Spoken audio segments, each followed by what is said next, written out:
If it wasn't real estate, what would you be doing? Can it be real estate related? Your passion, what would that I always be? wanted to be a stripper. Where's that in real estate? The stripping the walls? Well, you get,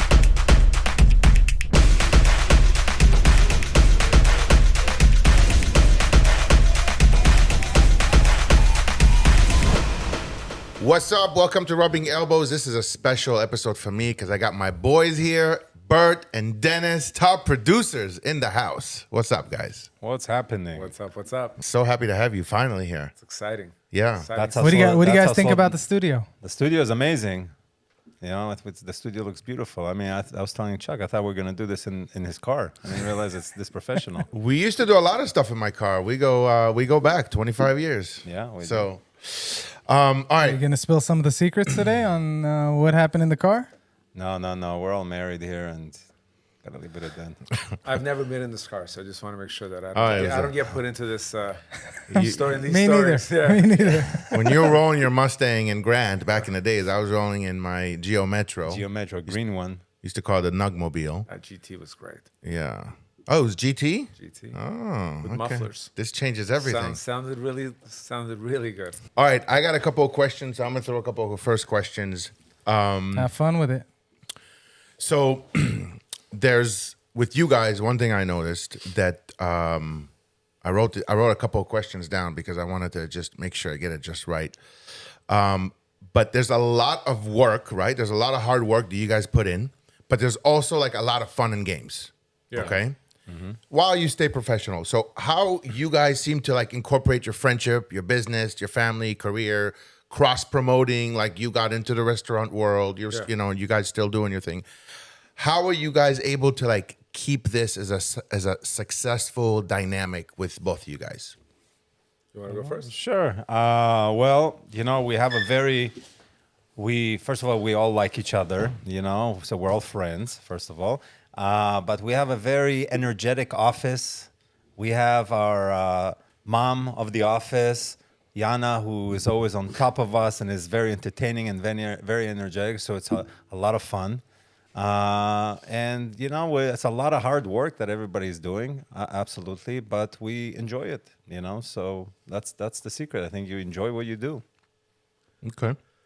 I'm gonna spill it this way. I think the most important part is we run the office as a family, right? It's literally everybody goes in there. We know the expectations, we know the needs, we know the wants, we know what we want from our business, and as long as we achieve our goals, everything else is fun. You know, we incorporate the right people with the right personalities, and Burt has a lot of that, right? I think Burt is Mr. Personality in all aspects of life. Take it.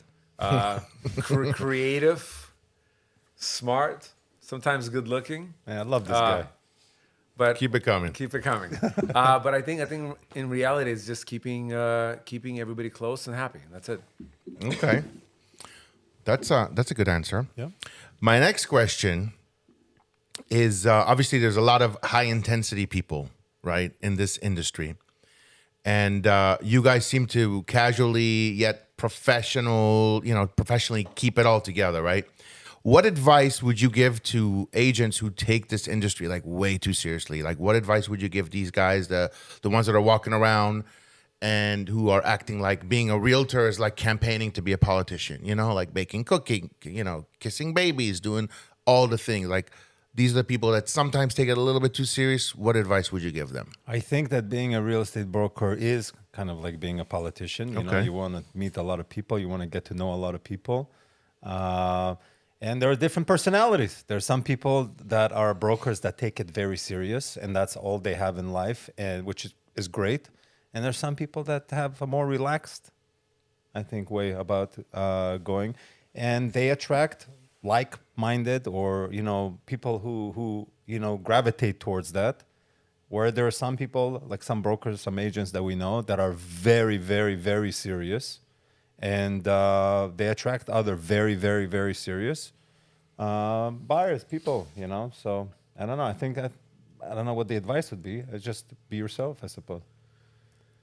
That's tough. It's a tough subject for me because I think we're in the business. Our business is very important. All right. I think selling and buying a house is crucial to to most people in their lives, right? It's the biggest, most important purchase you could make in your life when you're a homeowner. So being serious is important. Being confident is important, but this job is very difficult. Most regular people who are not in the business don't see what happens on a Right. daily, on our daily search, on our daily stress. They don't see what we go through. So I think if we take ourselves too seriously, I think this business will eat you up because it's a hard business. Yeah. We handle every emotional stress that comes with owning a home. We handle family problems. We handle kids problems. Marriage problems. I mean, I feel like I'm a therapist 90% of the time, right? We're talking about the future. We're talking about the past. We're talking about what happened when the last time they bought the house and what the other agent did, which I will not do the same problem, right? So we handle a lot. So I think if you are too serious in this business for the wrong reasons, this business will eat you up. And that's why the success rate in this business is so small for agents, because they take it too seriously, and it kills them. And it truly Bleeds into their lives. It bleeds into their lives. It destroys their marriages. It destroys their families, and this business could really take over your whole life. Yeah. So I agree that it's important to be serious, but I also agree that a person has to figure out a way how to make themselves happy. Being yourself. A lot of people try to be something that they see, right? They see a successful person and they try to imitate that person, and it comes off wrong. If you're not yourself first and foremost, people don't like you. And we're in a relationship business, right? Absolutely. We're building relationships. So your personality comes out. So if you're a fun, energetic guy, you got to bring that into your business. I agree. But I'm curious, you obviously joined a team, right? Yeah. What do you look for? Why did you join the Chernov team? What's important for you when you make those kind of decisions as a top producer? Joining a team, I think, is great for a lot of people, for a lot of agents. And a team is great. You get the support, you get the accountability elements of it. You get to work with people that, you guys are all supporting each other. I was loosely on some teams here and there in my time, but Dennis is really, our group is the only real team I've been a part of, especially for this long. I think we're now like 5 years already, that we're together. Years, And I was getting into the restaurant world. I was getting into this food world, not knowing what's going to happen. And I started to feel that I can't fully service clients that I have, buyers, sellers. I can't fully service them. I can't be there. There are things that are happening. And right around that time, or leading up to that time, Dennis and I have worked together on several, deals that we had that just came together. I'm not even sure how it happened, but however it was, came together, and we've been working together. So I knew him, fully trusted him, and I remember we met. We had breakfast at Aroma. Right? Yeah. We went to Aroma, and we're like, okay, listen, we'll join. Do what you're doing with the restaurant that's about to open up. Bring us some leads. We'll work it together. And my intention was to be there at the restaurant as much as I can, or with that process, and then to also service. And as time went by, I was able to service less and less and less, but I had a team to rely on, and it was great. So it's definitely good to have that type of support. And you guys always had, from what I remember, you guys always had really good chemistry. Yeah. Like you guys became friends instantly. Yeah, we're both, we are both from Russian families, and we have that language that sometimes we even use to communicate, which is great. Yeah. Can we hear a little something? Later. But we've had some good times. Hey, speaking of good times, I want to talk about some bad times. Sellers that didn't listen to you guys, because I've heard the story over the years.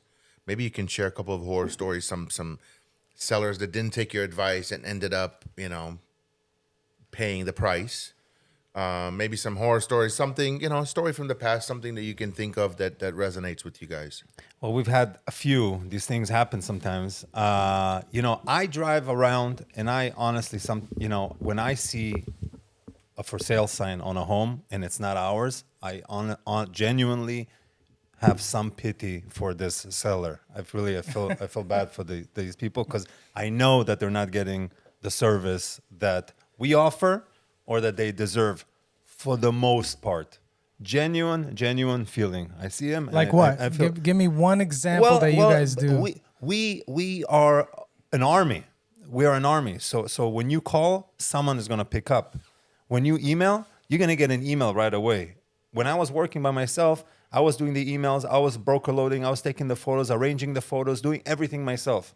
All these things, and wife and kids and all of this. Here we have so many people. I myself, I don't even know all the names of everybody that's on the team. It's so big now, you know. So you have a full army. So you are a seller or a buyer.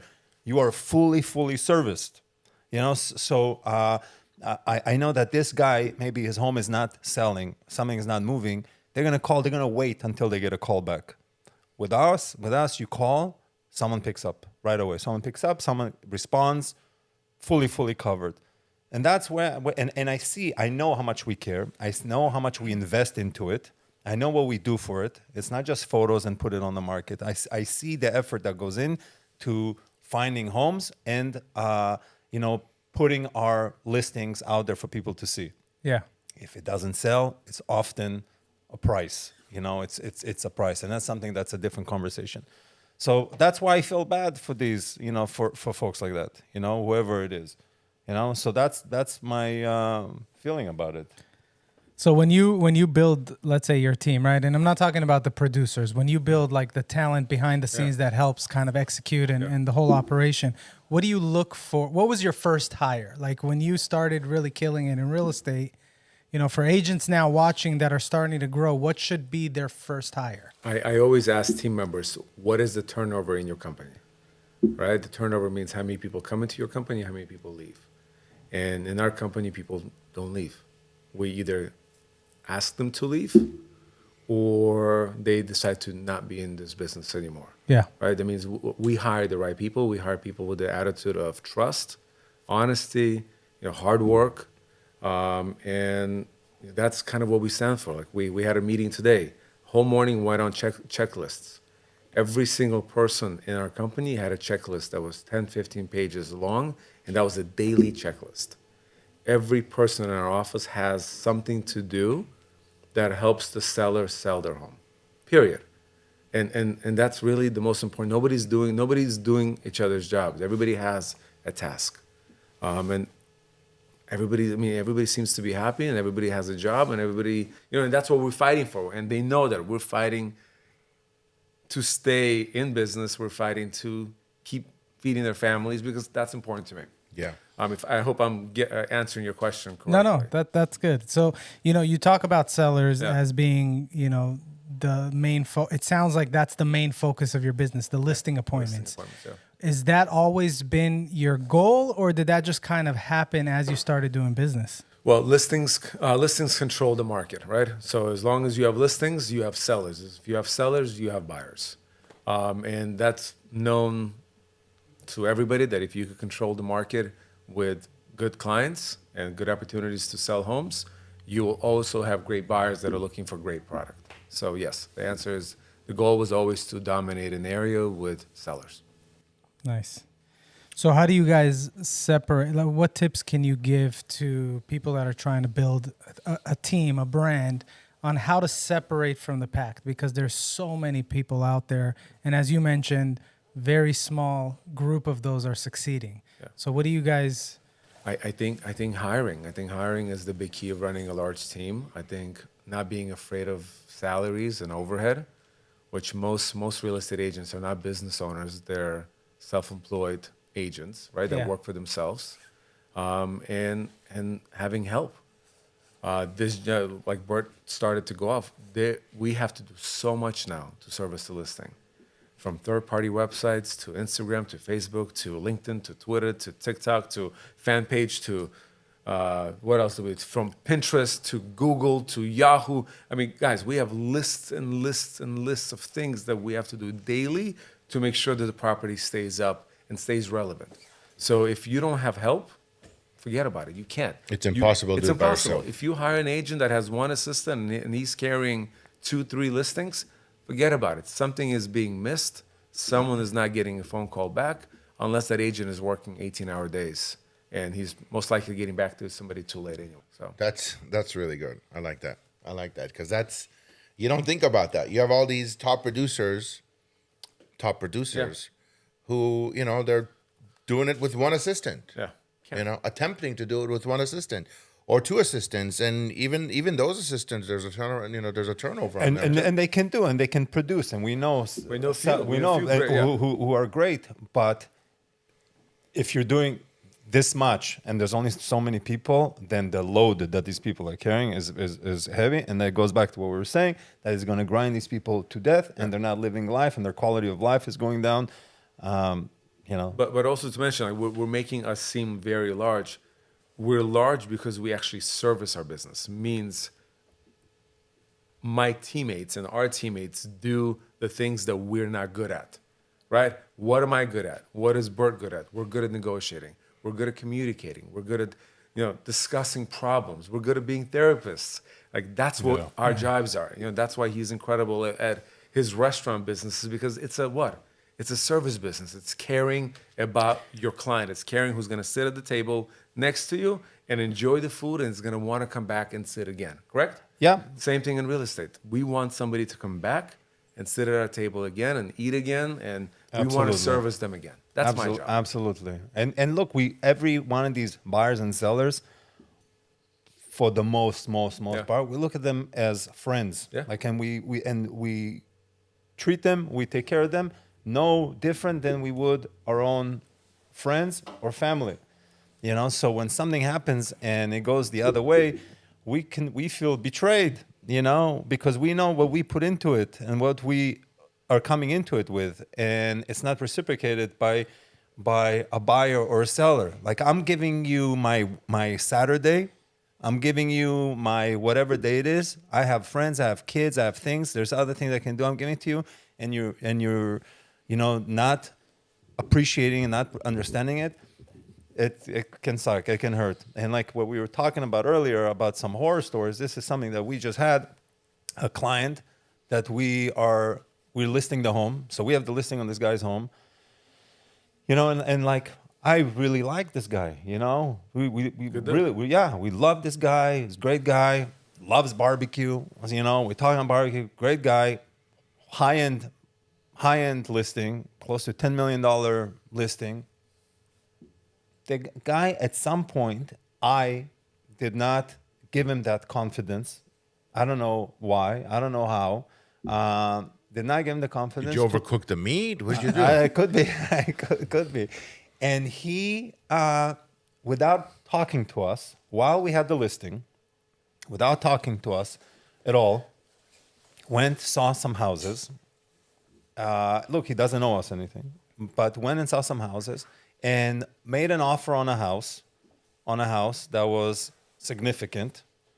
Made an offer on this house, and somehow this agent that's now double ending, representing both sides, this agent did not look out for his best interest, and he ended up defaulting in this agreement where he lost about $400,000 Deposit? deposit. For what? And then his wife calls me and tells me about this. I'm blown away. First of all, I can't believe you didn't tell us about this. I can, this goes to all these people who think that they don't need an agent. This is a smart guy. This is a top doctor, medical. The guy is incredible. $400,000, gone. For what? They did not consult, nothing. So this is incredible. And I find it offensive that this agent who knew that he has to sell the house, his current house, never called us, never checked in with us. Hey, what's going on with that house? Has it sold? Has it anything? Nothing. Never, she should have called us from the beginning. Like, hey, we're in escrow. Let me know. No one told us anything. She didn't look out for his best interest. I'm really curious about this fiduciary duty that she owes him that I feel she did not fulfill. And what's her name? No, I'm kidding. I Chuck do see a loves lot. calling out last week we had an episode. He literally called out an agent. Yeah, I'll do it again. I told you to Rusi. Fuck you. I'll tell you something. I think that a lot of times, there are agents out there. All they see is the commission. Yeah. And they don't care about anything else, and it's horrible. It's heartbreaking. This is $400,000. Maybe this guy could afford it. For somebody else who it's $40,000, that's their life saving. That's part of their down payment, maybe. Yeah. I make a point. I would ask before hiring an agent these days. I would say, "Hey, how was your last year? Oh, you did well last year. Okay, how was your this year? If this year they're at a negative, you shouldn't hire that agent. They'll be too desperate to kill you in this deal. That's a good point. I mean, obviously nobody's going to do that, but it is. I remember this client. Obviously, this is recent, and this client wanted to make offers on homes, and I remember specifically telling him, "You can't make an offer because we haven't sold your house yet. And if you make an offer, you are in jeopardy of losing your deposit if you commit to buying that house." Like, how do you go make an offer on a house like that and not check off that, like, you know, and the agent who's a well-known agent. You see? Desperation. Yeah. Oh yeah. Yeah. She's been around. Like, so she brought her client whose house has been sitting. She brought him a buyer. Uh-huh. That deal did not work out. Okay, because of the buyer. You know, it's the buyer. It's not her. And now she got him $400,000. So she bought herself some time. You know, some brownie points. Some brownie points. And totally screwed this guy. Yeah. Crazy. Yeah. I'll tell you her name later. Thank you. It's gonna kill me. By the way, Leo always has fun questions, and we had these guests here last time, and he asked him a question like, "Who would play you in a movie?" Right? I don't want to give you that question. I'm gonna give you a option A or option B. Okay. If somebody were to play you in a movie, do you think it would be Clooney or Mr. Bean? Because you're right in the middle, man. You're right in the middle. There's gonna have to be a coin toss, I suppose. It's gonna be. I'm curious. Like, you know, I obviously know you're into food and you love food and you have the restaurant thing. So I'm gonna ask you, Dennis, if it wasn't real estate, what would you be doing? Can it be real estate related? Anything. I mean, your passion. What would that I always be? wanted to be a stripper. You still can. Where's that in real estate? The stripping the walls. Well, you get to meet the stripping. people who you're I always servicing. wanted to be a stripper. You can see who's throwing the most dollars. We're using this clip for the next listing appointment. You know, that's how you send the referrals. Because That's the teaser of the show. You get to meet them. Then you get to blackmail them for the commissions, and they have to sell their house because it's a divorce. Oh, Perfect. he's got the whole plan. I actually going through school. I actually wanted to become a fireman. That was my dream as a young kid. That's actually on my list of what you want to be when you When grow I was a kid, I wanted to become a fireman. But I realized that it's very difficult to become a fireman in LA. So I stopped that. That dream went away. Do you know that I think 70% of all children around the world wanted to be firemen, and now 70% of all children want to be content creators. Content creators. Crazy. Yeah. Isn't that crazy? It's crazy. I mean, your kids probably want to be content creator, watching YouTubers. They're Well, watching. there's 60 Minutes. There was just crazy 60 Minutes recently, and they showed how the kids in China get different content on TikTok than the American kids. Yeah. And you saw that, and it was really like a wake-up call for whoever understands what they just saw. They control it in a positive way. They control it in a positive way. So you ask kids in China what they want to be when they grow up. They want to be scientists. They want to be astronauts. Yeah. They want to be, things like that. And you ask the kids here, they all want to be YouTubers. And they think this is the life. So yeah, it's true.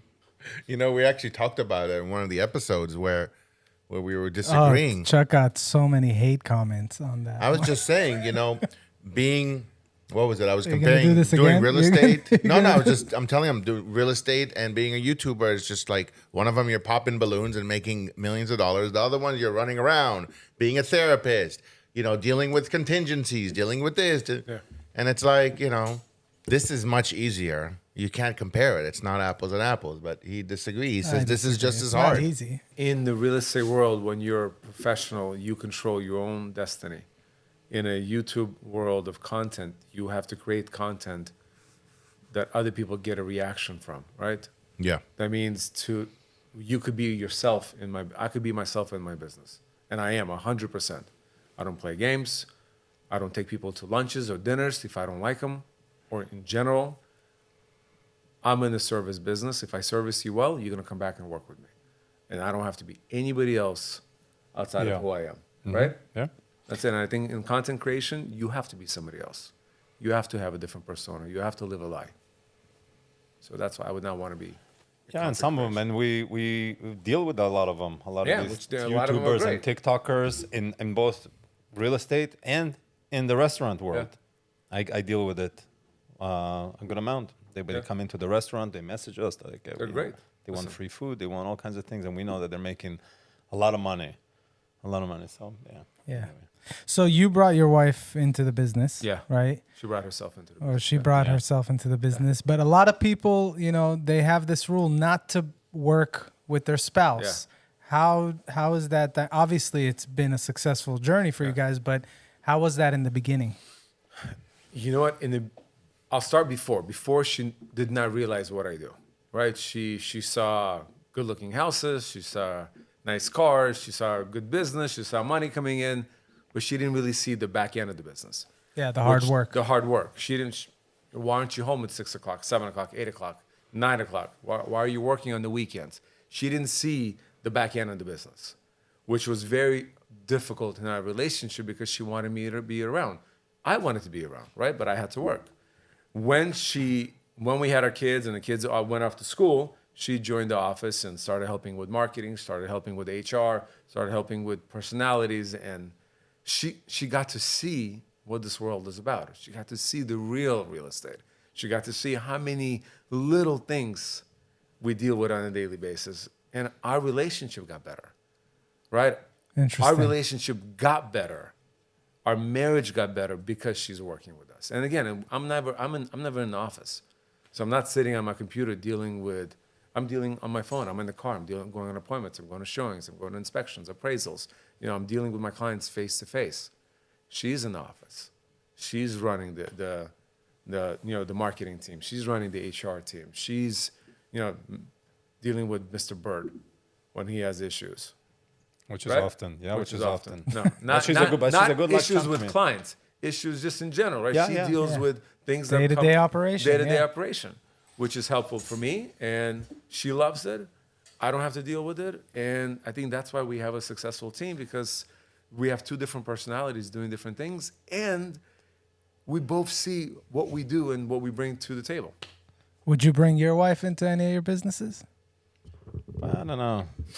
I love my wife. But I don't know, maybe, we're thinking of some other things that we can do, and maybe, something that I can start that she can run and operate. That'd probably be food related. But I will say it's a blessing to see, a couple working and that it works well, because it doesn't always. No. Everybody has this dream and passion that they want their spouse with them in business, but it rarely works well.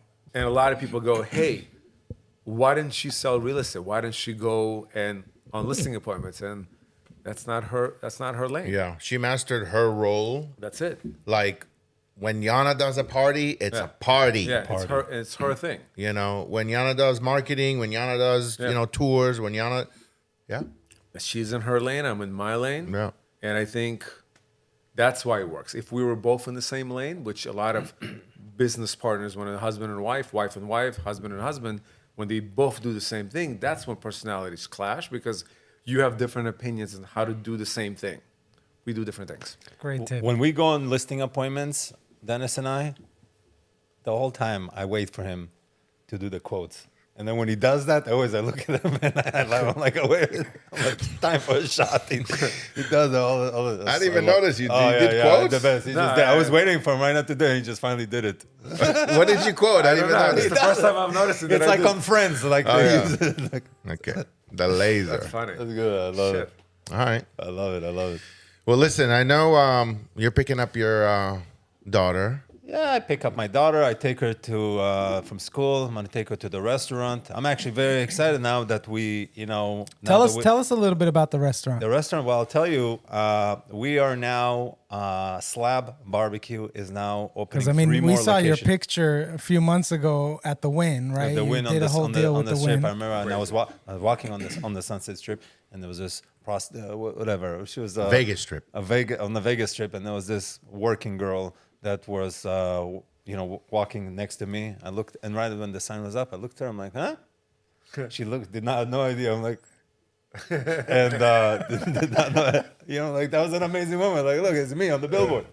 But that was amazing. By the way, I was with you. Yeah. We walked together. Do you remember where we walked yeah. to? Can you say where we walked to? We walked to McDonald's. Oh, McDonald's, that's right.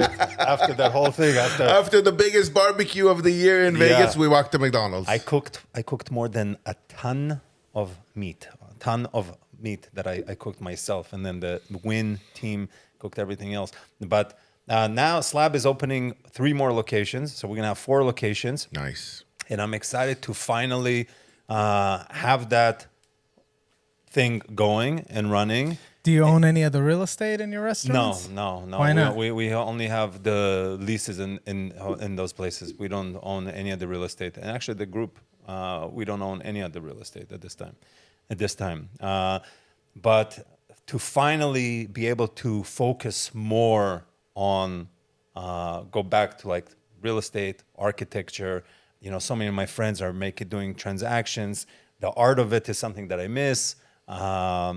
And now, really, to be able to focus on it more and get back into it's gonna be great. Because for a while I tried to juggle the two, and I would have, I'd be in the restaurant, dirty and smelly and like smoke, and then I would go to an open house where it would be clean and I'm dressed nice. I would have to wash them up a little bit. I wash them up and like shave them.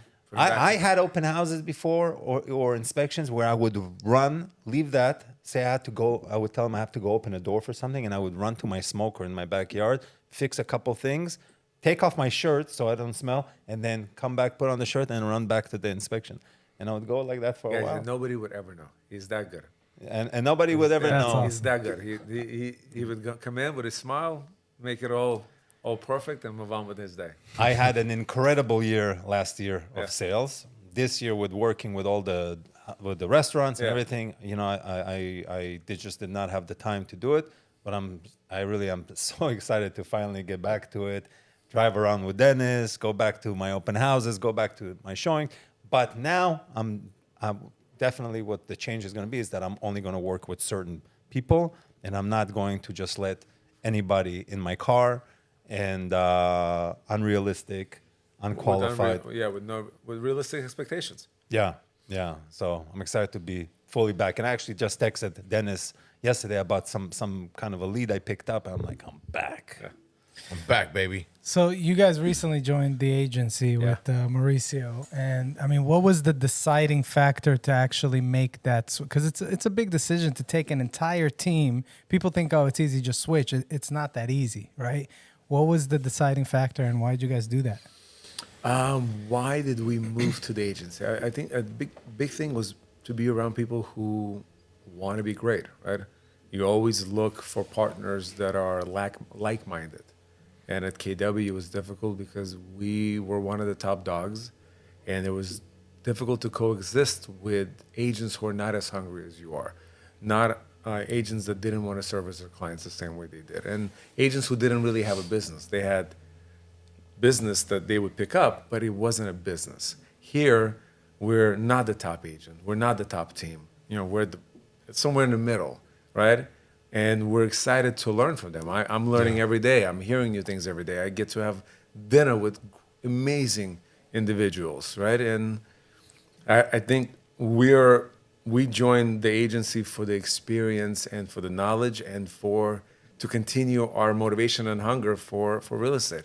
So Mauricio, if you're watching this, that's 3 for 3. We had 3 other people on this show, or 2 other people. You're the third one. Same exact answer. Okay. Same I exact was just answer. thinking that, like, and I remember saying, like, if you're not the smartest person in the room, like, You gotta figure out a way to and get this out. is and this is a very it's great to be able to make a move like that, and especially to do it to improve yourself, because staying where you are and being the king of the hill. No. We didn't want that. Yeah. No, and we want to grow, and we want to get to $1 billion in sales, and that's going to be, you got to surround yourself with people that you want to be like. Smart people. Yeah. By the way, you were saying something that there's so many people on the team, you might not even know all their names. How many people are on the team right now? I know them by face. No, there's a lot of people I don't know. You know, I think we're only 22 or 23 people deep. That's Which nice.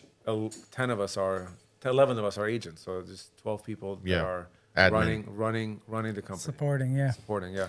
So if you could turn back the clock, go back in time and talk to your 18-year-old self, what advice would you give yourself? I don't think I would want anything different.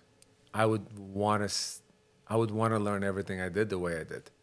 I think the failures, the wins, the failures, the wins actually made me who I am today. I think if I told myself that this was going to happen, I would not have the wins that I have today in my life. yeah. I don't know if that makes sense. Yeah, of course, you wouldn't have pushed as much. I wouldn't have pushed as much. I wouldn't enjoy certain things as much. I think I would have been a different human being. And Yeah, I think I listen, wouldn't Dennis was like a younger, newer agent. You know, he would get some deals here and there. It was raining. This guy was out there knocking on doors. It was hot as hell. This guy was going up the hill knocking on doors. And I remember there were several, and I would see that before we ever joined. I would see these things. And then, there were these other agents that were more successful at the time that I remember would belittle Dennis. Right? Oh, that's so cute. Your little, what'd you say? Your little listing. Your little listings, Yeah, and like putting him down. But he he's- remembers that. Yeah. Of course, I remember Yeah. her and our friend from Toluca Lake. Yeah. That they would say these things only to later, fast forward some years, try to merge, try to like do something, try to join. Yeah. After all that. Yeah, but those are the things that you have to go through. That's what they say, right? Work so hard until your haters are asking for a job. Yeah. Exactly. Anything else, Chuck? I think that's it. I think we got to wrap it up. There's a lot of good content, a lot of stuff I didn't know, a lot of stuff, learned about you guys. I thought I knew everything about you guys. I didn't know about the firefighter thing. I didn't know you wanted to be a stripper. A stripper, I knew. I'm a good dancer. Yeah, I've seen you dance. He is a good dancer.